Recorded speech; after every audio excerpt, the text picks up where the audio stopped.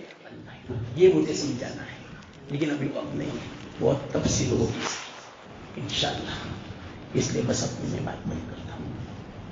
اعلان بھی بچ گیا. دوسری بات مجھے یوں کہنی ہے، کیا کرے میرا سفر درپیش ہے. بس ہو گیا، پروگرام بن گیا، ورنہ طبیعت تو نہیں چاہتی تھی واقعات، ابھی بھی نہیں چاہتی، لیکن بس اب مجھے کیا کرے، سفر کرنا پڑے گا، ایسا ہے مجھے. تو شاید 4 اتوار میں نہیں آ سکوں گا. آپ بھی دعا فرمائیں، ذرا بہت طویل سفر ہے، انگلینڈ امریکہ سب جانا ہے، انشاءاللہ دعا کرنا. یہ ایسے ہی میں نے کہہ دیا تاکہ آپ کی دعا ملے اس بنا پر. تو دعا کرنا، سفر اللہ آسان فرمائے، عافیت دے اللہ تعالیٰ، مدد فرمائے، اور ہر پریشانی سے اللہ حفاظت فرمائے، اور سلامتی خیریت کے ساتھ پورا سفر یہاں آنے تک مکمل فرمائے.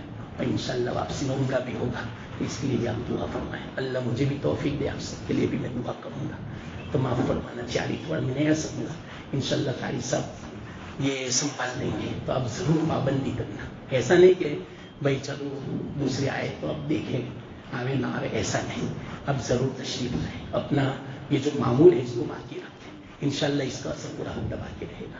آپ بھی میرے لیے دعا کرنا، میں بھی آپ کے لیے دعا کرتا ہوں. وآخر دعوانا الحمدللہ رب العالمین. سبحان اللہ وبحمدہ، سبحانک اللہم وبحمدک، نشہد ان لا الہ الا انت، نستغفرک.